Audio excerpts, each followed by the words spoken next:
Hello, welcome to That VidBlaster Guy. I'm Tom Sinclair, That VidBlaster Guy. It sure is glad to, I am glad to be with you today on another exciting episode of That VidBlaster Guy. We never really know from day to day what's going to be going on. Right before the show today, we were trying to help one of our viewers get their sound right, and we had lots of great suggestions from the chat room on how to do that. But sometimes things they're just not going to work. I understand that. Today's show is going to be about VidBlaster, of course, my favorite streaming software, and how to get VidBlaster to stream two different shows to two different CDNs within VidBlaster at the same time. Wow. I think that VidBlaster is the only software that will do that. I could be proven wrong, and I could be wrong. I've been wrong before. But let's take a look and let's see how it does.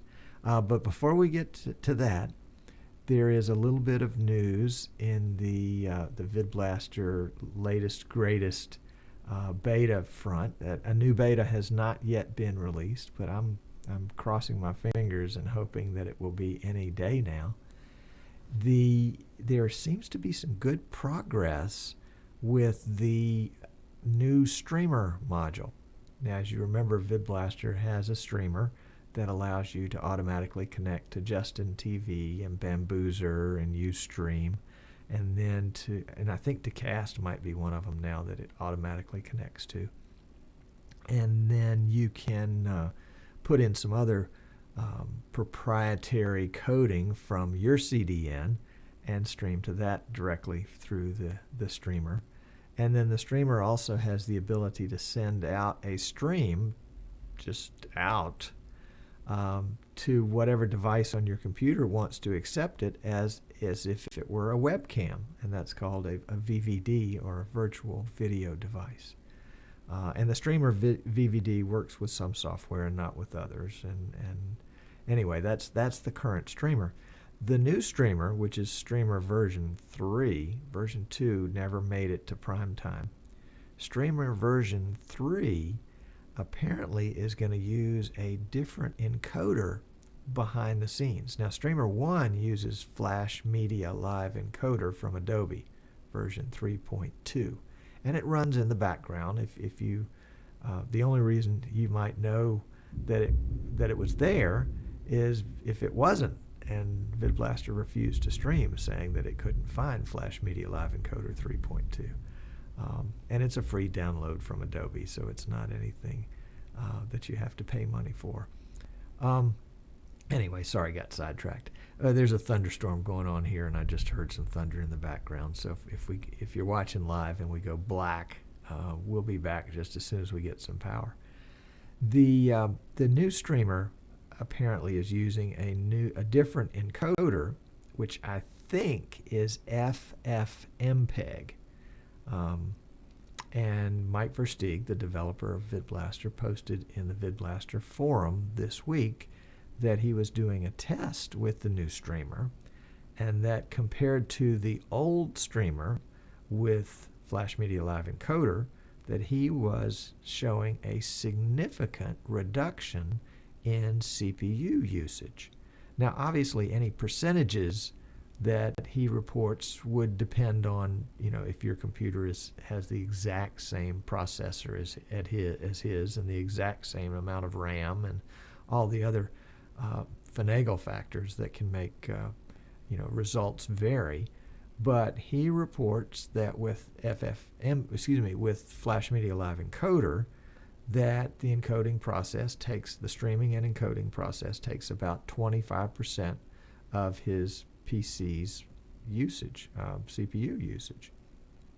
But in the new streamer, with whatever the new encoder is, again, possibly FFmpeg, the encoding process takes 10%. So a 15% difference or a 15% savings in CPU cycles. Now that is huge. That is really huge. and could be, could be a game changer, especially for folks that are trying to use an i5 processor. Suddenly, that might be doable. Now we will check when it comes out and see, and test this and see, how well it will do on other lesser powered pieces of equipment. But that really would be interesting. And I remember when VidBlaster first came out, it was definitely a hog. There was no question about it. And to run anything more than 320 by 240 on my AMD dual core laptop was just, it wasn't going to happen. Now I can run 864 by 480, 30 frames a second on that dual core laptop. And yeah, CPU usage is high, but it runs. It would not run before. So the improvements just keep coming, and I keep being delighted indeed.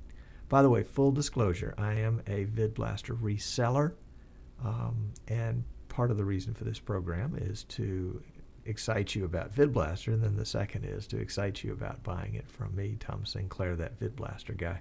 You can go to our website, that VidBlasterGuy.com, and there's a little store there where you can make your purchase. Or if you want to make an upgrade, upgrades aren't in the store, just shoot me an email, tom@thatvidblasterguy.com, and we can talk about what's the best and easiest way to get that done for you. So, that's the news from VidBlaster, that the streamer number 3, version 3, is still in development, but things are looking really, really good, and maybe with a little luck, we'll see a beta here in not too much time, just right around the corner. Wouldn't it be fun to have a beta come out on Friday so you could play with it all weekend? Oh yeah, that's my idea of a good weekend. That and no thunderstorms. Anyway, okay, main topic for today.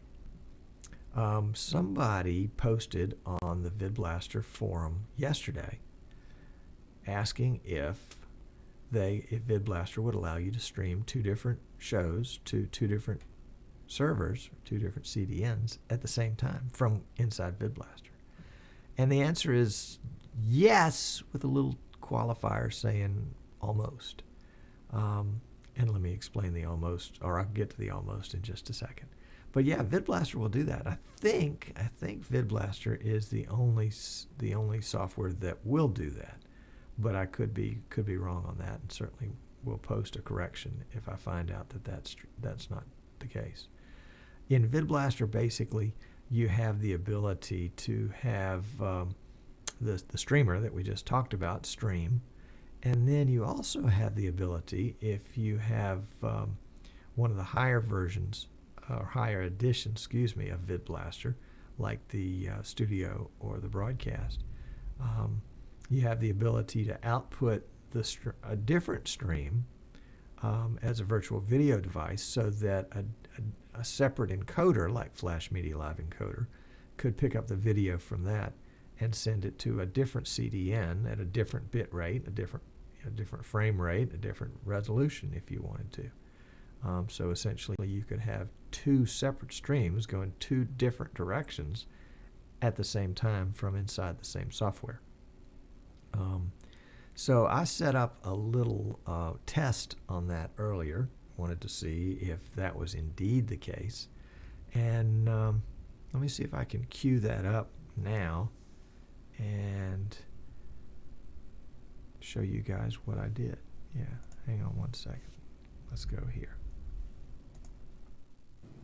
Hi, I'm Tom Sinclair, that VidBlaster Guy, coming to you with I don't know if this is a demo or a tutorial. You'll have to decide.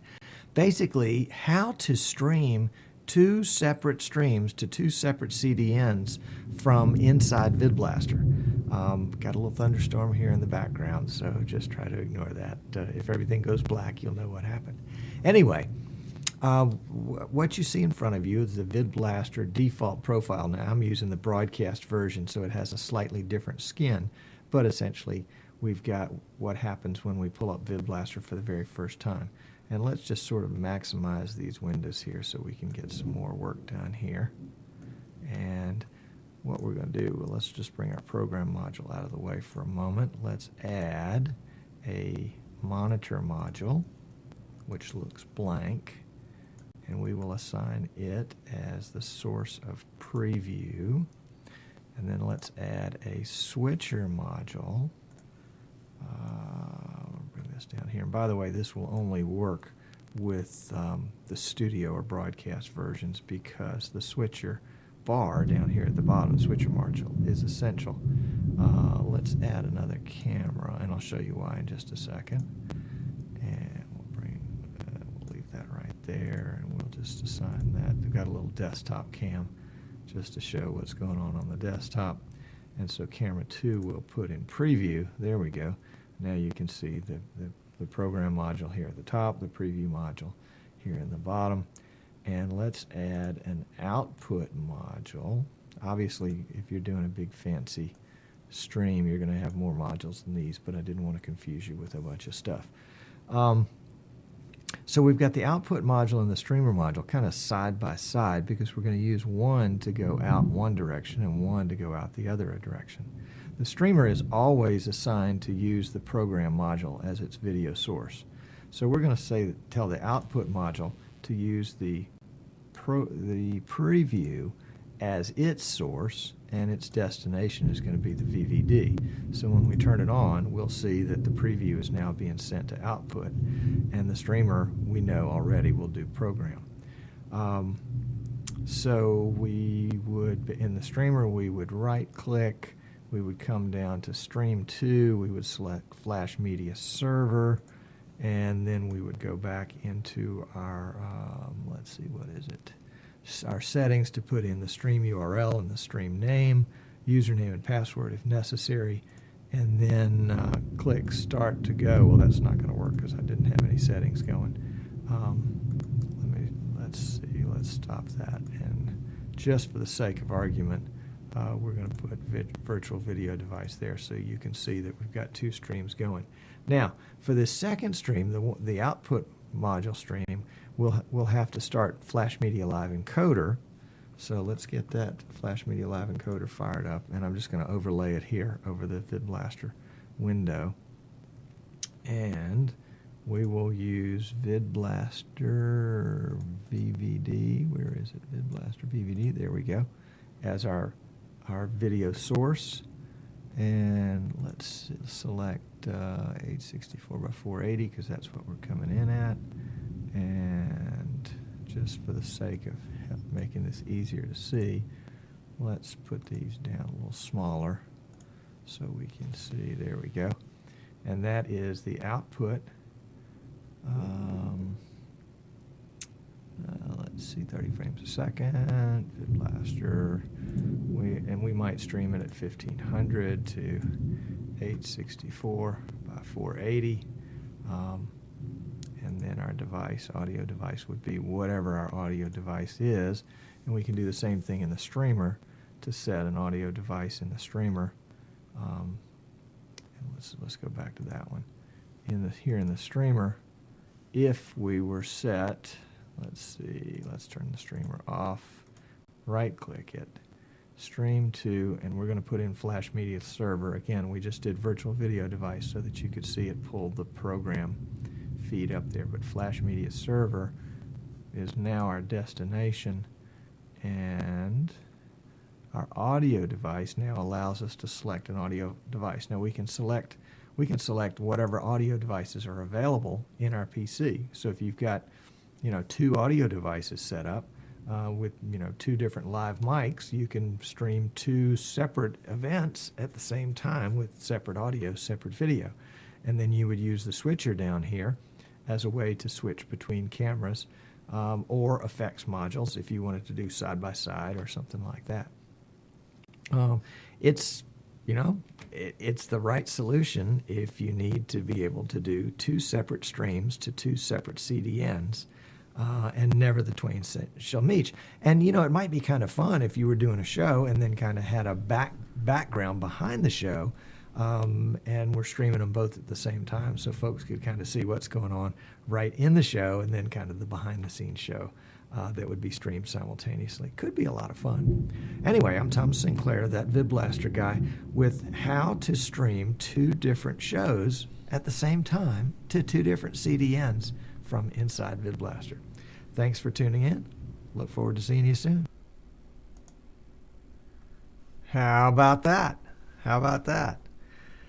As I watched it, and it's amazing what you can watch amazing what you can see when you when you watch yourself. But as I watched that, I realized that there are some limitations with that. And the first limitation is that any overlays that you might make go automatically to the program module. At this point, there's not a way that I know of to send them to preview. So if you're outputting the preview, whatever's in the preview window, then you're not going to be able to have overlays on that. The other thing that I thought, what possible usage would this have? And apparently the fellow that posted the question on the forum is doing a home shopping network kind of thing, and he wants to be able to show the live cameras, but then he also wants to be able to stream some desktops at the same time. Now, he didn't say he was going to use 2 separate audio sources, but you could if you wanted to. In fact, if you wanted to, well, this would be the same thing, but you could essentially stream a show or let's say we were doing, maybe not a show, maybe a sporting broadcast. That might be a better example. And let's say we wanted to stream it in 2 different languages. We wanted to stream it in English, and then we wanted to stream it in Swedish. We'd need 2 different announcers, and we would basically have to make 2 separate streams. So there would be 2 separate video streams. They might be exactly the same, and then the audio streams would be different. But that would just be a matter of selecting 2 different audio sources. And you could use the same program module, and that way you would pick up all your overlays so that when somebody popped in a lower third or something like that, it would appear to everybody at home. I've always said VidBlaster is sort of the Legos, the building blocks of in the streaming software world. And, if the more you get to know your tool, the more you understand what you can do with it. If you take this and put it on this and put this one, it will spin around to that. And suddenly, before you know it, you've created something entirely different than what the original developer intended. I don't think he ever intended that somebody could stream 2 separate streams, 2 different sources at the same time. But there are a lot of workarounds that once you get to know the software, you can do. So that one was kind of a fun one.